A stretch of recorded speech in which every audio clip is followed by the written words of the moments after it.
I swear that tree was hanging out like this for I don't know how many years, but they always kind of work out. All these poplars do that. They all, when they get to the end, they lose that support. Eh? They do okay when they're amongst that, but it seems like when they get out far, and it missed my boat over there, which I, again, lived on for about 4 months. Very buoyant experience. And today we're talking about my little kind of doomsday garden. It's my little greenhouse. It's a kind of an experiment. This, I got to tell you this story. This was a $700 piece of crap. Okay, 700 and so it was about 700 bucks. I got it for 75 bucks. If you're gonna buy greenhouses and stuff, buy at the end of the season for the next season, because sometimes a lot of this stuff goes on clearance. So $700. Every piece was actually there. The box was a little tarnished. I got two of them, 75 bucks each. I mean, Canadian Tire, eh? Like, yeah. So they're able to, you know, it tells you what the markup is on the things, eh? But anyway, got some beans. In pails. Now you're probably wondering about the sawdust. That's to keep the heat off the soil. It gets like ridiculously hot in here. That's why that panel's out and this panel's out. If not, everything just burns. What I would like to do is actually get a like a white plastic tarp. You know, enough that the light can get in, but it works more like an overcast, and that's when you get the best growing. But when you get direct sunlight, sometimes it doesn't. It's okay on the sides, but like you can see some of my where some of it got burnt there. This here got flowers on it, but I don't have any cucumbers yet. I have to fertilize. It's starting to get a bit pale. When they get that size, they tend to, you know, everything's going to be smaller when it's in pails. But it's the, I mean, this is the type of weeding you do. Okay, and you might do this maybe once every, yet to be determined, but not very often. This is a garden. This whole greenhouse is 6x8. Okay, 6x8. This is what you grow in a 6x8. I put everything in really late, and I didn't have really good soil. Way I got it, believe it or not, I got beach sand pretty much from the bottom, leaves in the very, very, very bottom, beach sand, and then about 2 inches of topsoil on all of them. It's what I got. It's what I got to work with. It's what I got to work with. But if you go to a farm somewhere, whenever they're cleaning out the stables, fill each one of these like from maybe about an inch from the top with manure, and then everything will just go wow. Yep. I had today off, so that's an alarm. That's a redneck alarm clock. It tells me it's 8 o'clock. Yeah. So we see the onions. Even the onions have spruced up. I mean, I thought this stuff was all going to burn the past month because, you know, there's my tomato plants. A lot of hot pepper plants in here, and I'm just so excited. I got cayennes, I got cherry bells, so suckers will light you on fire.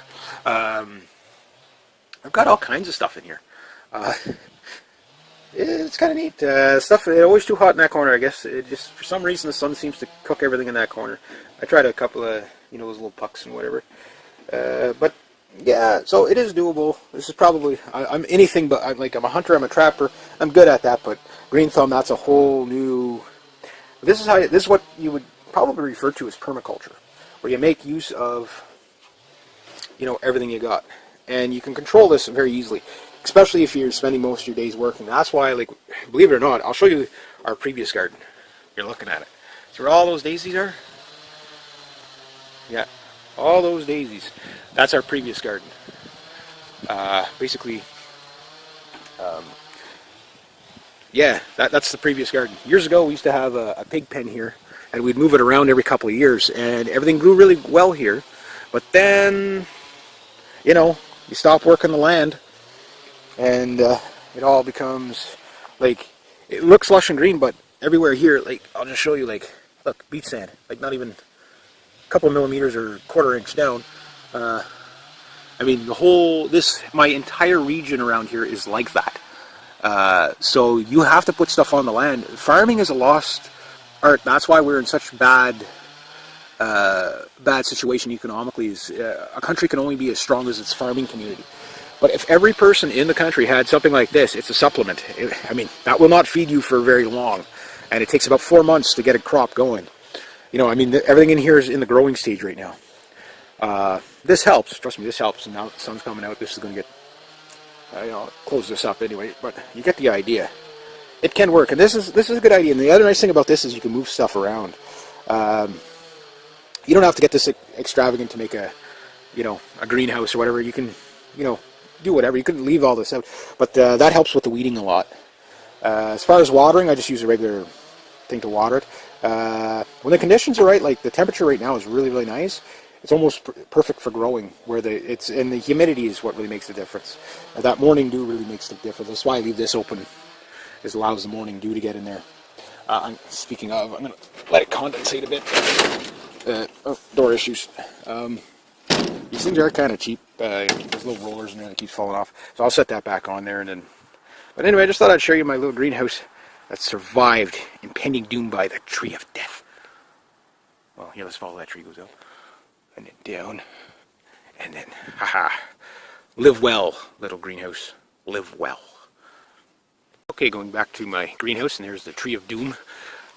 I swear that tree was hanging out like this for I don't know how many years, but they always kind of work out. All these poplars do that. They all, when they get to the end, they lose that support. Eh? They do okay when they're amongst that, but it seems like when they get out far, and it missed my boat over there, which I, again, lived on for about 4 months. Very buoyant experience. And today we're talking about my little kind of doomsday garden.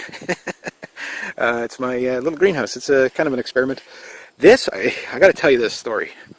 This was a $700 piece of crap. Okay, 700 and so it was about $700. I got it for 75 bucks. If you're gonna buy greenhouses and stuff, buy at the end of the season for the next season, because sometimes a lot of this stuff goes on clearance. So $700. Every piece was actually there. The box was a little tarnished. I got